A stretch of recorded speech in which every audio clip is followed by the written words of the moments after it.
Welcome friends, खनन दुनिया के इस YouTube चैनल में पुनः आप सभी एक बार स्वागत है। Today we are going to deal with an interesting topic named earthing. This earthing is very important topic. We find its use in our day-to-day life in all electrical installations.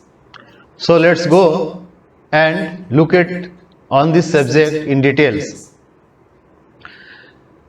इससे पहले कि हम इस सब्जेक्ट मैटर को पूरी अच्छी तरह से डील करें, आप सबसे एक रिक्वेस्ट है कि अगर आप इस चैनल में नए हैं तो इसे सब्सक्राइब कर लें, अपने दोस्तों के बीच शेयर करें, लाइक करें और इस मैटर को अच्छे से समझने के लिए इस वीडियो में अंत तक बने रहें। तो friends, our today topic is earthing, a very interesting topic that is on surface and on in underground mines. Today we will learn how earthing is done, what is it importance, where it is used. All these topics will be dealt in broadly in today's session. Okay, let's come. तो आइए हम लोग देखते हैं. जैसा कि आप लोग टॉपिक से देख रहे होंगे कि इस सब्जेक्ट मैटर में मैंने दो प्लेस को चूज किया है. अर्थिंग को हम लोग सरफेस में कैसे करते हैं और अंडरग्राउंड माइंस में कैसे करते हैं. इसके लिए जो इस वीडियो को बनाने के लिए जो रेफरेंसेज लगा वो है Indian standard 3043-2018, central electricity authority regulation 2010 और कुछ DGMS के सर्कुलर है. इनकी मदद से ये प्रेजेंटेशन जो है मैंने बनाया है. देखिए, सबसे पहले इसमें हमें जानना है कि अर्थिंग क्यों जरूरी है. तो सबसे पहला इसमें जो ख्याल आता है कि अर्थिंग हमें मनुष्य की सुरक्षा के लिए किया जाता है. अर्थिंग से किसी भी मनुष्य को शॉक न लगे, इसके लिए ये सुनिश्चित किया जाता है. तो सबसे पहले हम लोग जान ले कि एक व्यक्ति को कितना मैग्नीट्यूड का जो करंट है वो बियर कर सकता है. तो उसको हम लोग बोल रहे हैं रेंज ऑफ टॉलरेबल करंट. इसमें है, देखिए, effects of an electric current passing through the vital parts of a human body depends on the duration, magnitude and frequency.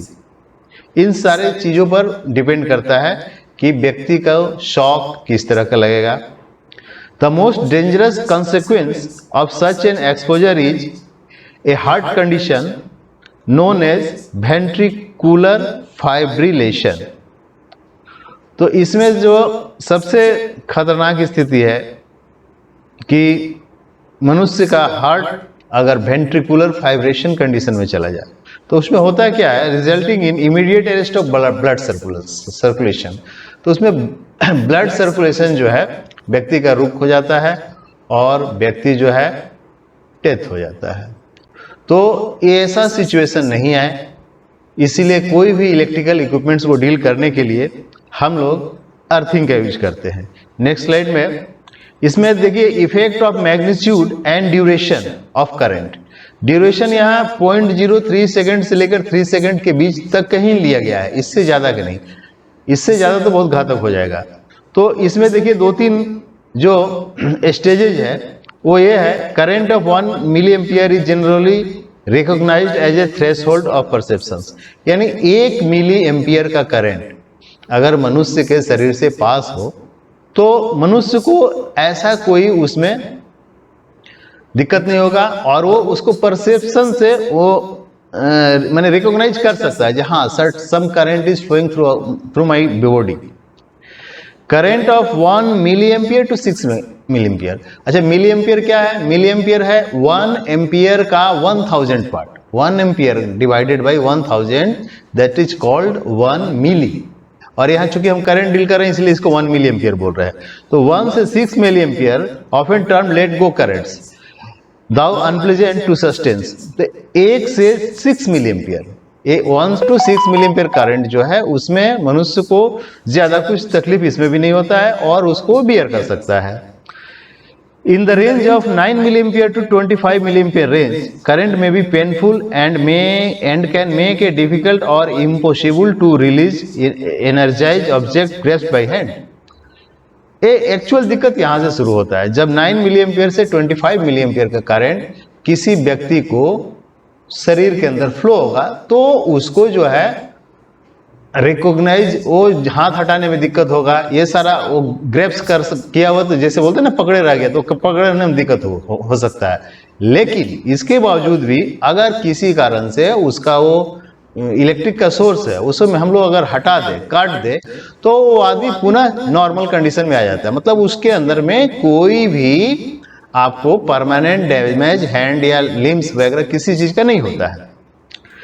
But in the range of 60 milliampere to 100 milliampere, current may cause ventricular fibrillations. अगर 60 से 100 milliampere का current किसी भी व्यक्ति के अंदर अगर flow करता है, ये सबसे बड़ा प्रॉब्लम क्रिएट करेगा। ये क्या करेगा, उसको हार्ट का एक परमानेंट डिफॉर्मेशन जो है उसको बोलते हैं वेंट्रिकुलर फाइब्रिलेशन, वो करेगा और उससे क्या होगा कि उसका हार्ट का ब्लड सर्कुलेशन रुक सकता है और अल्टीमेटली व्यक्ति का डेथ हो सकता है। तो this is the very painful situation. Okay, now let's go. अब हम लोग जान ले कि resistance of a human body, एक व्यक्ति का शरीर का रेजिस्टेंस कितना। एक्चुअली जो भी करंट किसी भी व्यक्ति के शरीर के अंदर से फ्लो करेगा तो उसका करंट का मैग्नीट्यूड जो है, वैल्यू जो है, वो डिपेंड करेगा उस व्यक्ति का शारीरिक का रेजिस्टेंस के ऊपर। तो किसी भी व्यक्ति का शरीर का रेजिस्टेंस कितना होता है ये आप देख लीजिए। It is approximately 300 ohms resistance की unit. It is approximately 300 ohms, where is value of body resistance including skin range from 500 ohm to 3000 ohm। यानी बोल सकते हैं कि एक व्यक्ति का शरीर का जो रेजिस्टेंस है वो 500 ohms से लेकर 3000 ohms के बीच वैल्यू कर सकता है according to his structure, his body conditions. Last में देखिए, the wet resistance of human body is about 1000 ohms। So यानी ये मान के चला गया है wet resistance of a human body, एक आदमी का जनरली जो रेजिस्टेंस 1000 ohms मान लिया जाता है। तो जैसा कि हम लोग बोल रहे थे कि सेफ करंट 25 मिली एम्पियर तक होता है, उसके ऊपर पेनफुल कंडीशन कभी भी आ सकता है। So the safe touch voltage, touch voltage क्या है, माने current into resistance, that is voltage, current multiplied by resistance, that is voltage. तो 25 milli ampere here and 1000 ohm, that is under 25 volt, यानी 25 वोल्ट तक सेफली कोई भी व्यक्ति touch कर सकता है। 25 वोल्ट के ऊपर, 25 वोल्ट का कोई भी इलेक्ट्रिक स्ट्रक्चर जिसमें 25, जिसका वोल्टेज 25 से ज्यादा है तो उसमें शॉक लगने की उसकी संभावना बनी रहती है। सम डेफिनेशंस जो है यहाँ पर कुछ डेफिनेशंस है। इस पूरी अर्थिंग चैप्टर को अच्छे से जानने के लिए हमें कुछ डेफिनेशंस को जानना आवश्यक है। इसमें है जैसे मेन अर्थिंग टर्मिनल किसे बोलते हैं, न्यूट्रल कंडक्टर क्या है, पेन कंडक्टर क्या है, PME PEN conductor, neutral conductor आप लोग आगे देखेंगे वीडियो में। न्यूट्रल कंडक्टर किसे कहते हैं, किसी भी ट्रांसफार्मर का जो कॉमन पॉइंट है उसे न्यूट्रल कंडक्टर बोलते हैं। पेन कंडक्टर, एक conductor combining the function of both protective conductor and neutral conductor. एक कंडक्टर जो है जिसमें प्रोटेक्टिव कंडक्टर का भी काम करता है और न्यूट्रल कंडक्टर का भी काम करता है, उसे हम लोग पेन कंडक्टर बोलते हैं।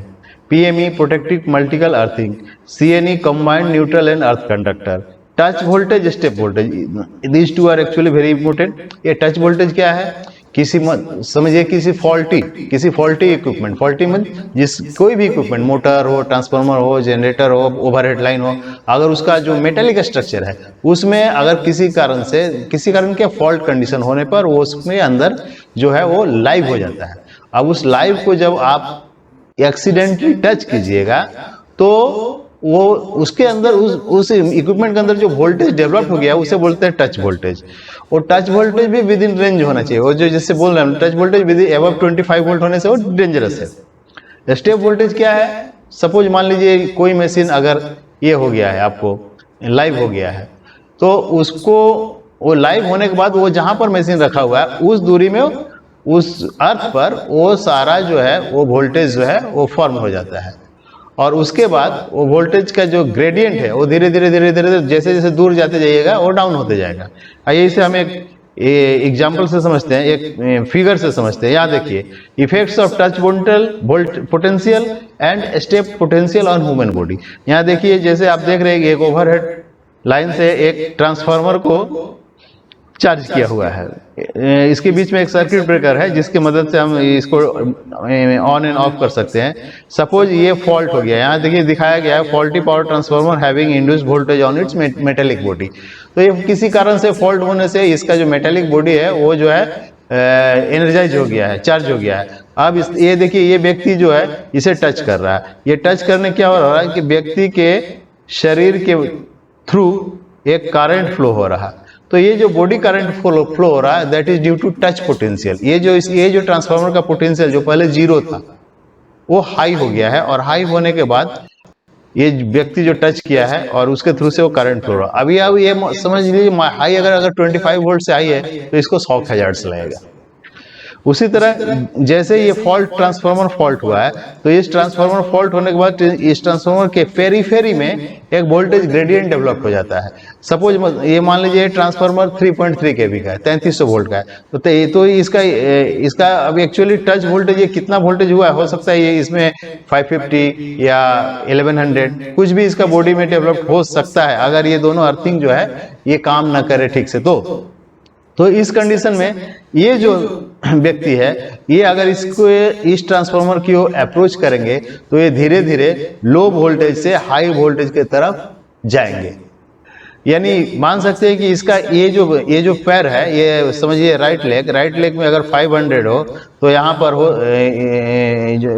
लेफ्ट लेग में हो सकता है 700 हो। तो इन दोनों पैर के बीच की दूरी हो सकता है 200 हो गया। तो due to this 200 voltage a flow of current will exist in the human body, in this person's body. तो ये एक्चुअली हमारा टच पोटेंशियल और आपका स्टेप पोटेंशियल है that come in existence only when a insulation failure और a faulty equipment comes in life. Okay, now next. अब देखिए यहाँ पर है in electrical installations there could be current flow from live conductor to earth due to any of the following reasons. ये यहाँ 3 reasons जो mainly दिया हुआ है जिसके चलते एक इलेक्ट्रिकल इंस्टॉलेशंस में करंट को फ्लो हो सकता है। कहाँ से?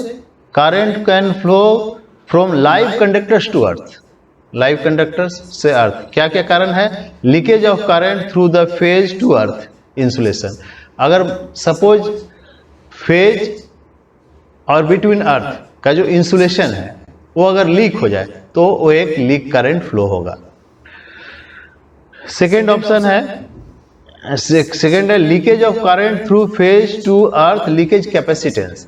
लीकेज कैपेसिटेंस जनरली कहीं अगर ओवरहेड कंडक्टर है तो in between earth and overhead conductor there is some capacitance build up, और किसी कारण से ये कैपेसिटेंस अगर शॉर्ट सर्किट होता है या फॉल्टी हो जाता है तो वहां से एक लीकेज करंट आ सकता है।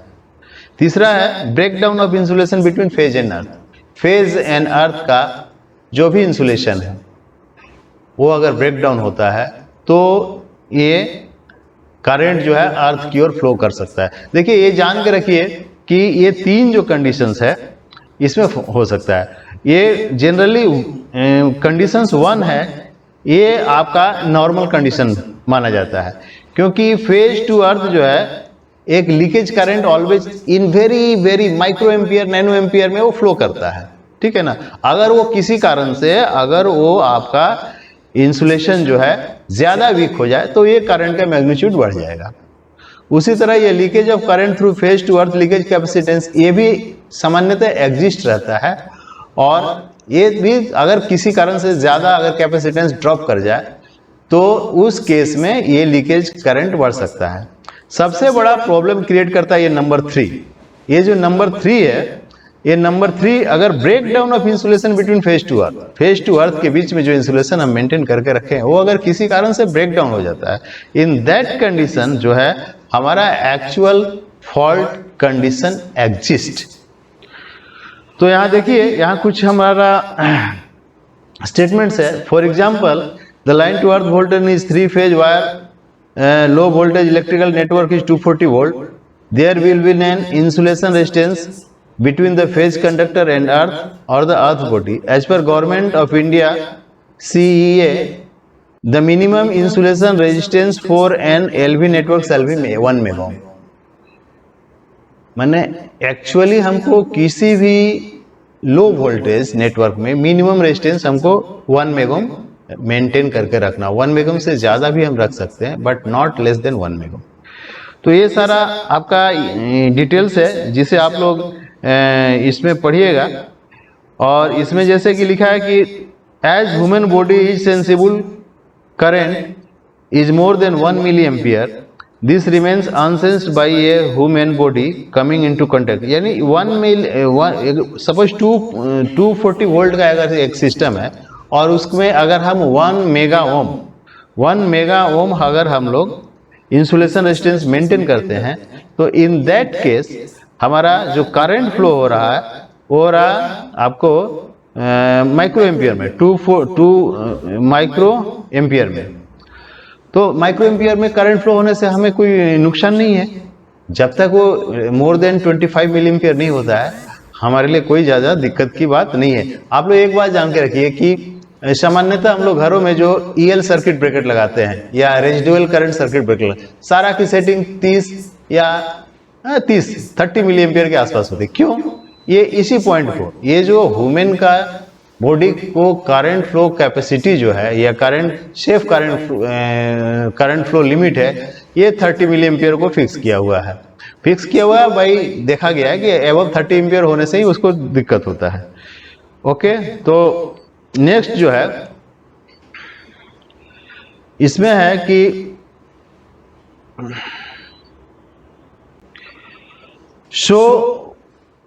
थोड़ा सा यहाँ हम इसको ये कर दे। ये देखिए, ये पोर्शन जो है वन वुड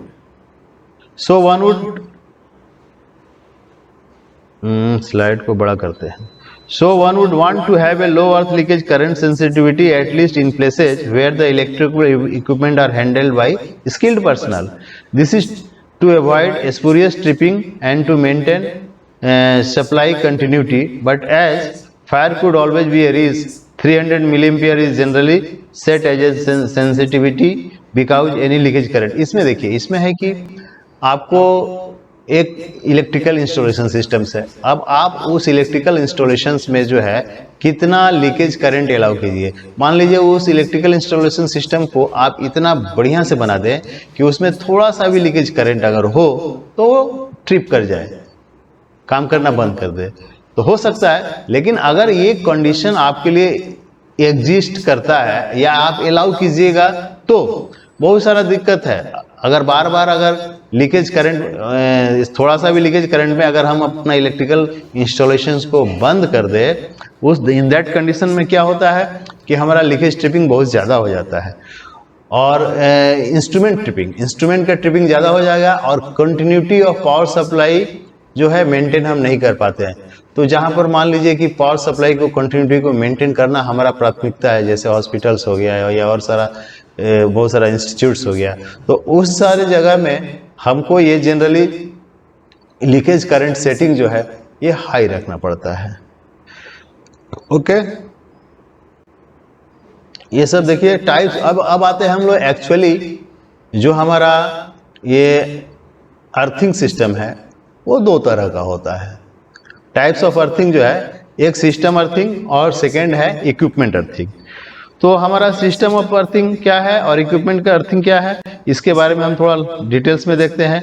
इसमें कुछ एब्रिविएशंस है जिसे हम लोग यूज किए हैं। वो है आपका देखिए T है, I है, तो टी फर्स्ट लेटर का टी डिनोट करता है direct connection to one point to earth, और उसका अगर सेकेंड लेटर आई है तो all the life parts are isolated from earth. उसी तरह सेकेंड लेटर में भी टी है और एन है। सेकेंड लेटर का टी वही direct connection to exposed conductive parts of earth, और एन जो है direct electrical connection to exposed conductive parts to earth. S जो है सबसेक्वेंट लेटर्स इफ एनी, तो एस जो है सेपरेट न्यूट्रल होता है और सी हो है कॉम्बाइंड न्यूट्रल है।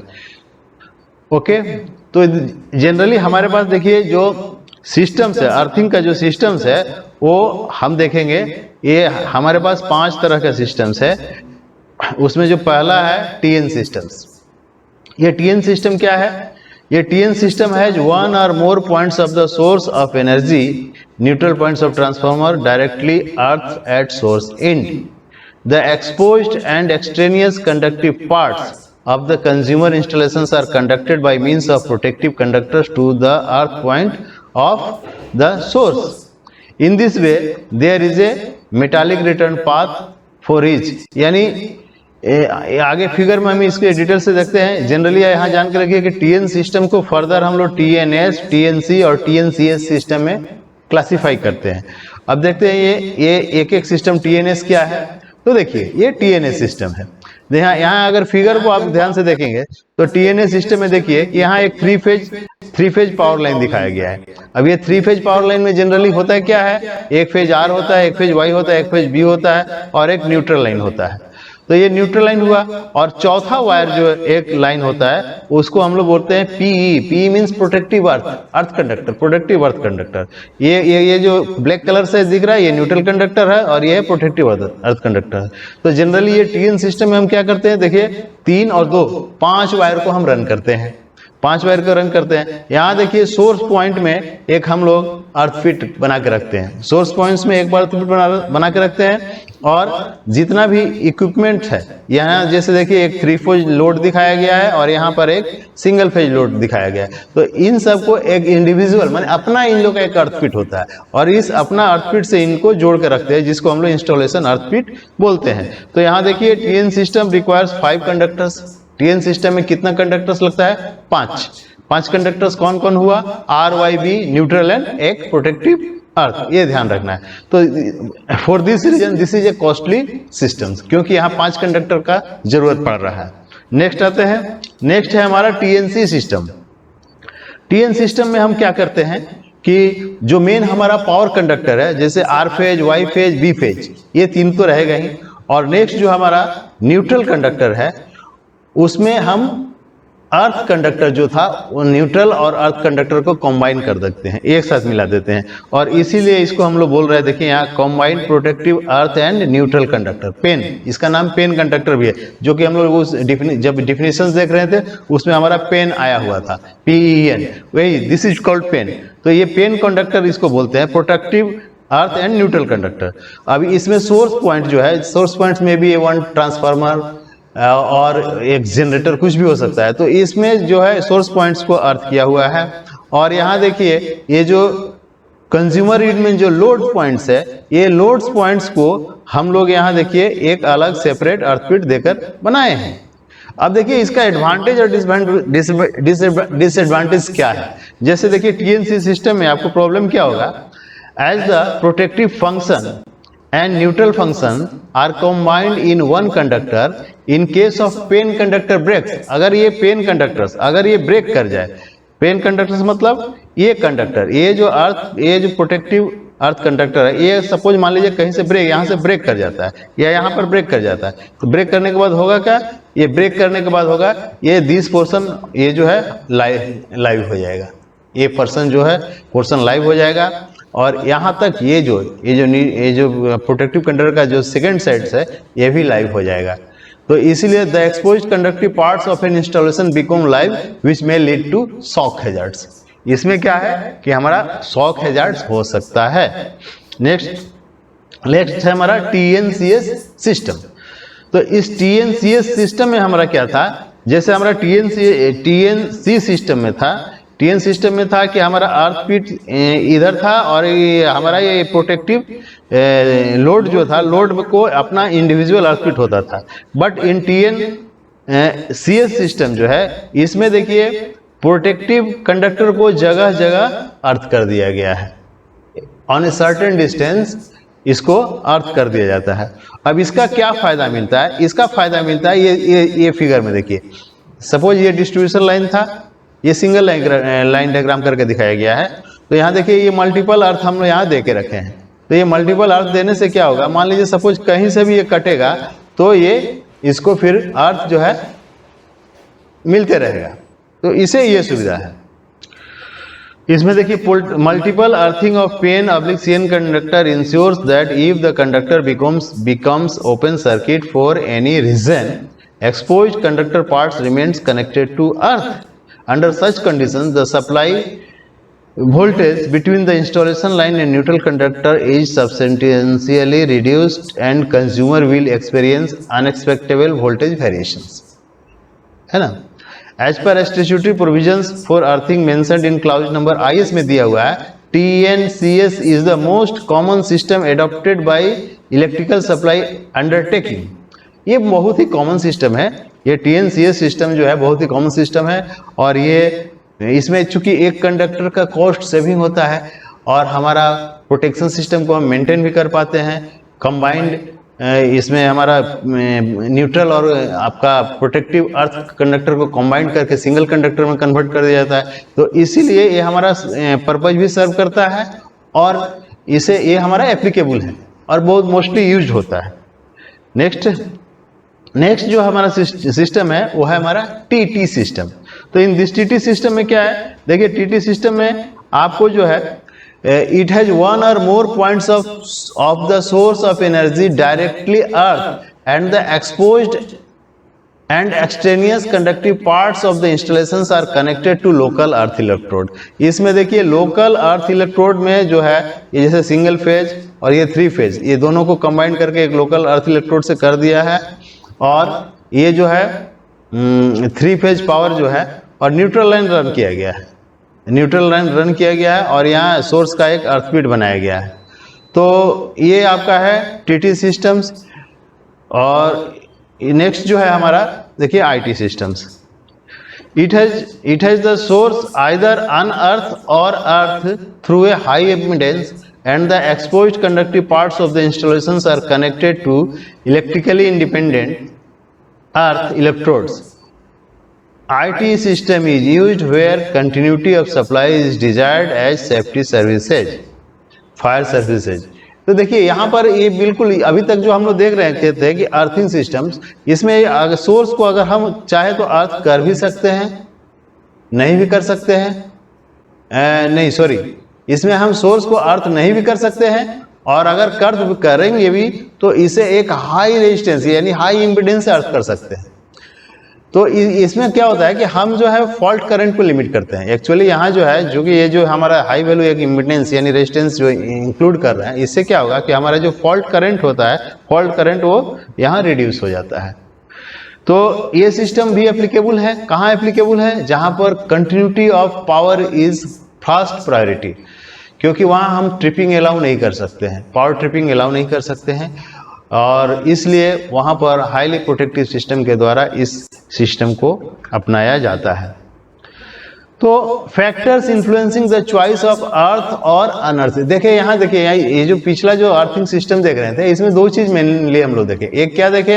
एक देखे कि जो हमारा TN सिस्टम था और TT सिस्टम, ये 2 सिस्टम में हमारा अर्थ और प्रोटेक्टिव कंडक्टर यूज किया जाता था। लेकिन IT सिस्टम में जो है हमने या तो ओपन अर्थ किया या हाई रेजिस्टेंस से इसको अर्थिंग किया। तो अब सवाल उठता है कि कौन सा सिस्टम हम फॉलो करेंगे, ये चॉइस कैसे किस चीज पर डिपेंड करेगा कि अर्थिंग सिस्टम हमारा कैसे होगा। मतलब अर्थ सिस्टम यूज करेंगे या ओपन सिस्टम यूज करेंगे, अनअर्थ सिस्टम्स। तो यहाँ पर a number of industrial plant systems having been operated on earth at 1 or more voltage levels, बहुत जगह होता है। This is basically guided by thought of gaining an additional degree of service continuity varying in its importance depending on the type of plant. Earth systems are most cases designed so that circuit protective devices will remove the faulty circuit from the system regardless of type of faults. Earth system में ये property हमको include करना पड़ता है. However, experience has shown that in a number of systems, greater service continuity may be obtained with earth neutral than the unearth neutral systems. However, experience has shown, experience क्या show कर रहा है कि a number of system greater service continuity may be obtained. ज्यादा से ज्यादा service continuity माने power को अनइंटरप्टेड पावर सप्लाई जिसको बोलते हैं, uninterrupted power supply may be obtained with earth neutral than unearth neutral. यहाँ एक्चुअली फेवर किया जा रहा है. किसको फेवर कर रहा है कि अर्थ न्यूट्रल सिस्टम को फेवर किया जा रहा है. ठीक है, तो ये फैक्टर, ये सब चॉइसिंग फैक्टर है कि हमारा सिस्टम जो है अर्थिंग सिस्टम जो है अर्थ सिस्टम होगा और ओपन होगा या अनअर्थ होगा. ओके, नेक्स्ट वाइज जो है कंपैरिजन ऑफ अर्थिंग सिस्टम्स. अब इसमें देखिए कंपैरिजन, ये पांचों सिस्टम जो था टीएनसी, टीएनएस, टीएनसीएस, टीटी, आईटी, तो ये पांचों का कंपैरिजन दिया हुआ है. मैंने किस और यहाँ डिटेल्स है किस किस फैक्टर्स में कौन कौन सा लो और हाई होता है. जैसे अर्थ फॉल्ट लूप करंट, इसमें टीएनसी में लो है, टीएनएस में लो है, टीटी में हाई है, हाईएस्ट है. Use of residual current device RCD या ईएलसीबी जिसको बोलते हैं, अर्थ सर्किट ब्रेकर, तो किस में यूज कर सकते हैं? टीएनसी में नहीं, जरूरत नहीं है, होता नहीं है. टीएनएस में हम यूज कर सकते हैं और टीएनसीएस में एडिशनली यूज कर सकते हैं, बट टीटी सिस्टम में इट इज मैंडेटरी है, आईटी सिस्टम में not applicable.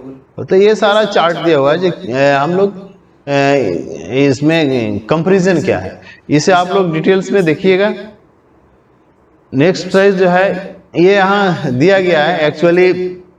So in India at least for a low voltage networks one does not depend upon the resistance of the natural earth. यहाँ देखिए, यहाँ एक देखिए अर्थिंग सिस्टम में क्या है कि अर्थिंग सिस्टम में जो हम लोग अर्थ पीट बनाते हैं तो अर्थ पीट का एक अपना रेजिस्टेंस होता है.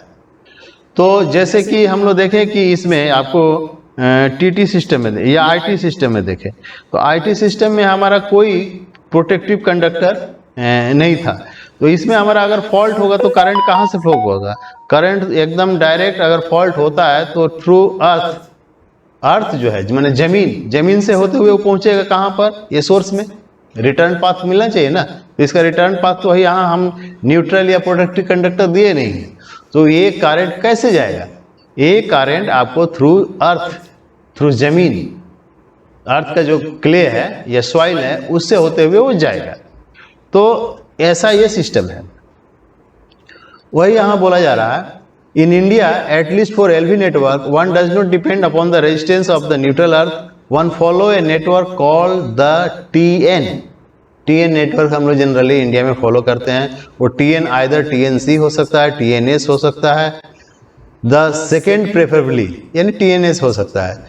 फिर a solid metallic conductor is used as the return path for earth fault current. Earth fault current का रिटर्न पाथ वो जो न्यूट्रल या प्रोटेक्टिव पीएन पेन कंडक्टर वो काम करता है. Now irrespective of whether the earthing is maintained और not during a phase to earth fault, the fault current will be decided by the resistance of the metallic current. यानी pen conductor या को use करने के फायदा है कि अगर हमारा अर्थिंग सिस्टम इनइफेक्टिव भी होता है तो भी हमारा फॉल्ट करंट जो है वो सोर्स तक पहुंचेगा, हमारा प्रोटेक्टिव सिस्टम काम करेगा और वो टोटल फॉल्ट करंट का लिमिट कौन करेगा?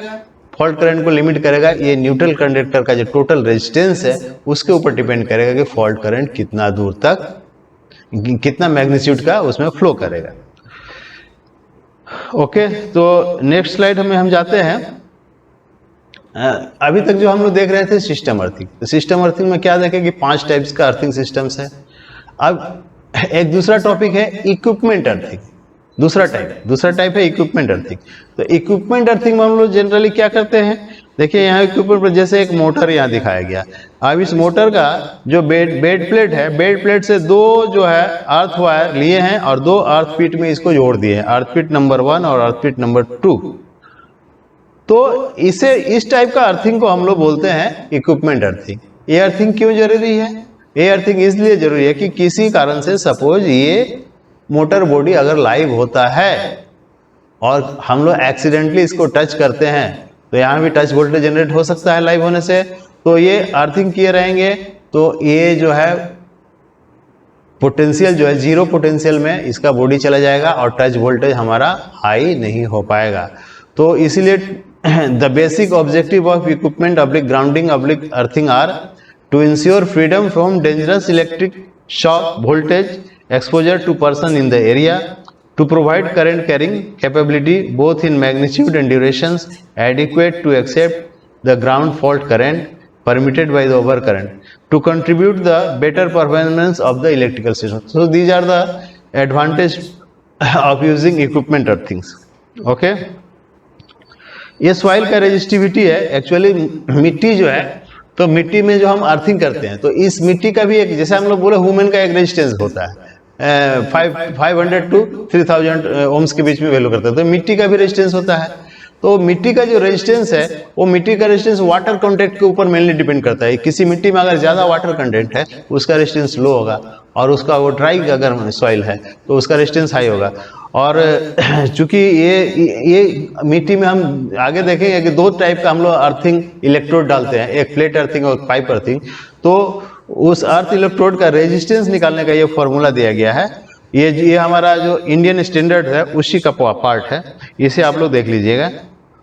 नेक्स्ट हमारा है यहाँ वही मिट्टी का जो है कैरेक्टरिस्टिक्स के ऊपर दिखाया गया है कि इसका रेजिस्टेंस कितना होता है। जैसे एलुवियम क्या है, टॉप सॉइल को एलुवियम बोलते हैं।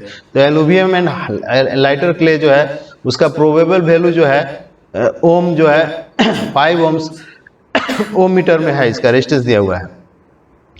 और वो यहाँ क्लाइमेटिक कंडीशन दिखाया गया है, किस क्लाइमेटिक कंडीशंस में है। तो यहाँ रेजिस्टेंस देखिए 5 ओम से लेकर 2000 ओम्स तक वेरी कर सकता है, बट ये हमारा डिजायरेबल नहीं है। हमारा डिजायरेबल जो है अराउंड 5 ओम्स और बिलो 5 ओम्स हमारा होता है।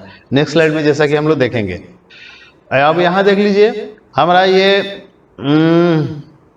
प्लेट अर्थिंग जो हम लोग बोल रहे थे कि अर्थपीट हम लोग दो तरह से बनाते हैं, एक होता है प्लेट अर्थिंग करके और दूसरा होता है हमारा पाइप अर्थिंग करके। तो यहाँ इस फिगर्स में जैसा कि आप लोग देखेंगे कि प्लेट अर्थिंग, यहाँ एक प्लेट है और देखिए इस प्लेट में ये जो हम लोग क्लैंपिंग करके लग वगैरह दे के यहाँ से निकालते हैं, वायर निकालते हैं, और इस वायर को ले जाकर हम लोग कहाँ, जो हमारा अर्थपीट का जो बस बार है उसमें दे देते हैं, और वहाँ से फिर हमारा जो भी डिस्ट्रीब्यूशन नेटवर्क है उसमें हम लोग अर्थ कंटिन्यूटी लेके जाते हैं।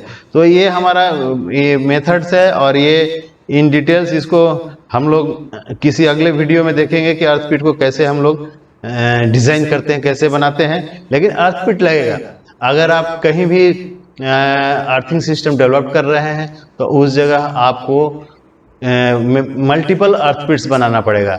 एक एक इक्विपमेंट के पास एक एक अर्थपीट, दो अर्थपीट ऐसे बनाना पड़ता है। तो ये सारा चीज़ एज पर रूल्स रेगुलेशंस जो है हमको बनाना है। ये देखिए आपका पाइप अर्थिंग का है। पाइप अर्थिंग कैसे करते हैं, यहाँ पर ये जो चेम्बर है, चेम्बर के अंदर से ये देखिए पाइप जो है, पाइप 13 mm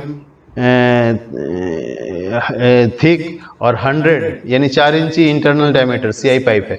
4 इंची 100 ID लिखा है हुआ है, 4 इंच डायमीटर का ये पाइप लेते हैं, और परफोरेटेड पाइप रहता है। इसके अंदर चूंकि पानी वानी डालने की व्यवस्था होता है। और ये अर्थपीट कैसे बनाता है, सॉल्ट चारकोल वगैरह देकर।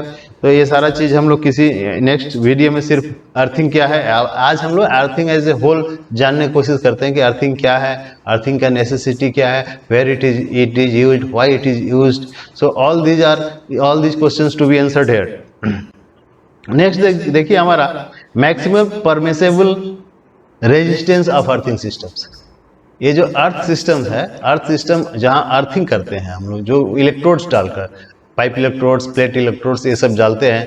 तो ये अर्थ इलेक्ट्रोड्स कहाँ कहाँ डालते हैं, ये डालते हैं देखिए पावर स्टेशन में डालते हैं, सब स्टेशन में डालते हैं, छोटा छोटा जहाँ यूज कर रहे हैं वहाँ पर डालते हैं। अर्थ कंटिन्यूटी जो है वो सारा है। तो अर्थ कंटिन्यूटी को मेंटेन करने के लिए अर्थपीट बनाते हैं। तो सारा इन सारी प्लेसेज में जो अर्थपीट या अर्थ इलेक्ट्रोड्स डालकर हम अर्थपीट बनाते हैं, उसका एक सर्टेन वैल्यू रेजिस्टेंस हमेशा मेंटेन करके हमको रखना पड़ता है। तो हमारा जो लार्ज पावर स्टेशन है उसका रेजिस्टेंस हमारा 0.5 ओम्स के आसपास होना चाहिए। मेजर सब स्टेशन जो है उसका resistance 1 ohms, small sub station वो 2 ओम्स हो सकता है। In all other cases 8 ohms तक चलता है। और अर्थ कंटिन्यूटी इनसाइड इंस्टॉलेशंस वो 1 ओम्स, माने एक अर्थ से दूसरे अर्थ को जो कंटिन्यू करते हैं, जोड़ते हैं, तो ज्वाइंट का रेजिस्टेंस जो है टोटल ऑल ज्वाइंट्स का रेजिस्टेंस जो है 1 ओम्स से ज़्यादा नहीं होना चाहिए। ये कुछ ये स्टैंडर्ड्स है, ये आया है। देखिए ये रेफरेंसेज, इसका रेफरेंसेज जो है जैसे USAID है, IEEE स्टैंडर्ड है, नेशनल इलेक्ट्रिक कोड है, ये जगह जगह ये सारा वैल्यू मेंटेन किया हुआ है, रेफरेंस दिया हुआ है और वहीं से ये लिया गया है ये सारा वैल्यू कि हमारे किस जगह पर अर्थपीट का रेजिस्टेंस कितना होना चाहिए। नेक्स्ट स्लाइड से हमारा इसमें देखिए आप कुछ हम लोग रूल्स एंड रेगुलेशंस के बारे में जान ले जो कि हमारा अर्थिंग से रिलेटेड है। तो यहाँ देखिए important CEA central electricity authority जो 2010 का अभी तक चला आ रहा है, प्रोबेबली इसी साल इसमें भी अमेंडमेंट होने वाला है। तो अभी तक खैर जो है उसी को लेकर हम लोग चलते हैं। तो important measures related to safety and electric supply 2010 regulations, इसमें जो रेगुलेशन नंबर 16 है इसमें बोला है earth terminals on consumer pressure, यानी सप्लायर जो है बिजली का जो सप्लायर है, इलेक्ट्रिसिटी का जो सप्लायर कंपनी है, वो कंज्यूमर्स के प्रेमिसेज में घर तक एक अर्थ का जो है कनेक्शन जरूर पहुंचाएगा। उसके बाद है regulation number 41 connection with earth. तो इसमें है रेगुलेशन 41 जो है इसमें है earthing of neutral conductor of a 3 phase 4 wire system. 3 phase 4 wire system earthing maintain करना होगा। Earthing of all metal casing oblique covering of electric supply lines और ऑपरेटर्स, जितना भी इलेक्ट्रिक सप्लाई लाइंस और ऑपरेटर्स है उसका टोटल मेटल बॉडी को अर्थ करके डबल अर्थ करके रखना पड़ता होता है। Testing of such earth resistance not less than every in 2 years during a dry day, कम से कम 2 साल में एक बार उस अर्थपीट का रेजिस्टेंस टेस्ट करना होगा। किस समय? जब पूरी सूखा हुआ मौसम हो, ड्राई डे हो। Test result should be recorded, ये रिकॉर्ड करके रखना। टेस्ट रिजल्ट क्या आ गया? रेगुलेशन नंबर 80 में देखिए कनेक्शन टू अर्थ, अगर वोल्टेज का रेंज 650 वोल्ट से जाता है उस समय क्या है? All equipment associated with HV EHV installation shell be earth by not less then 2 distinct and separate connections, मतलब 2 अलग अलग सेपरेट अर्थपीट से 2 अलग अलग कनेक्शन को ले जाकर अर्थ करना है। किसको? जो भी हाई वोल्टेज और एक्स्ट्रा हाई वोल्टेज का जो भी इंस्टॉलेशन है उसके लिए।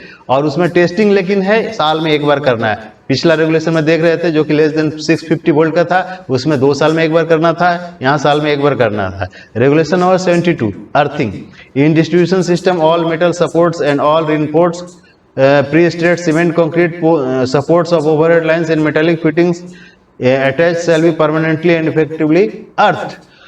तो जितना पोल्स है, पोल्स को आपको अर्थ करके रखना है, पोल्स फिटिंग्स को अर्थ करके रखना है ना। Each stay wire shall be similarly earth unless insulators है। अगर स्टे वायर, पोल में जो स्टे वायर देते हैं अगर उसमें इंसुलेटर नहीं प्रोवाइड किए तो उसको भी अर्थ करके रहना है।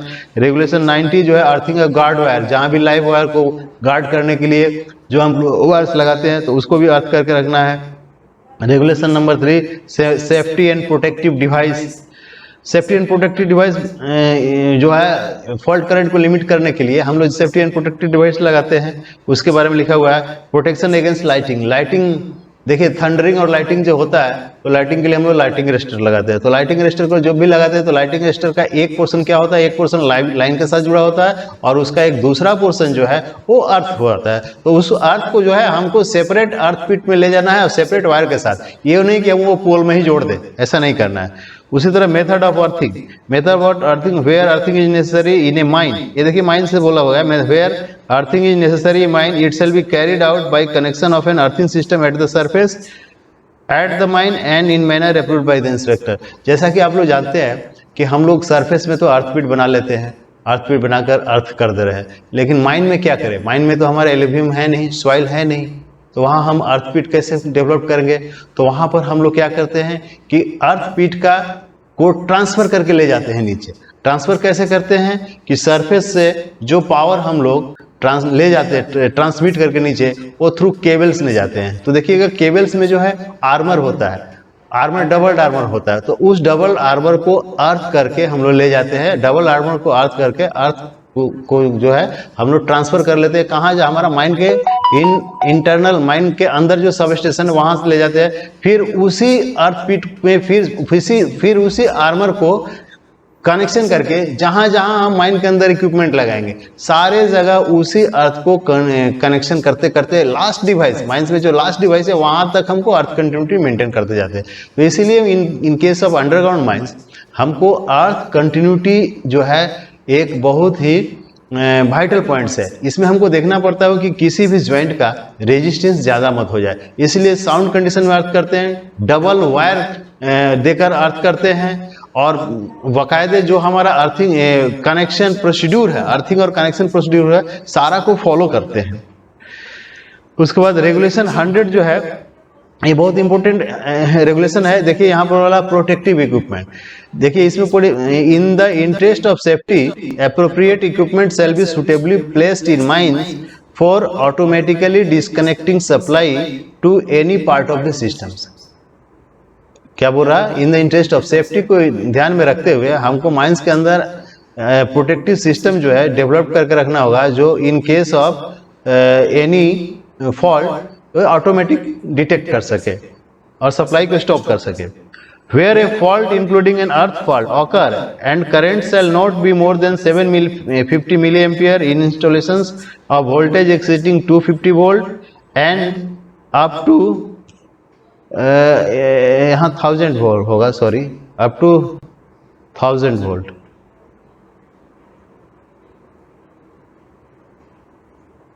1000 volt for below ground mines and oil fields and 50 ampere in installations of voltage exceeding 1100 volts and up to 11 kV in open cast mine।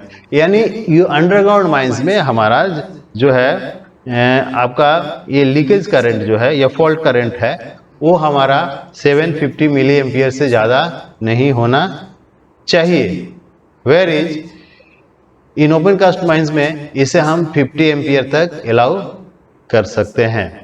अब एक चीज़ यहाँ आप ध्यान दीजिए कि सपोज हमारा 50 ampere in case of overhead open cast mines हमारा fault current है या लीकेज करंट जो भी है, तो 50 एम्पियर को अगर हमारा अलाउ करना है फॉल्ट करंट, तो कितना वैल्यू हमारा अर्थ रेजिस्टेंस का होना चाहिए ताकि हमारा टच पोटेंशियल 25 वोल्ट से ज़्यादा ना हो।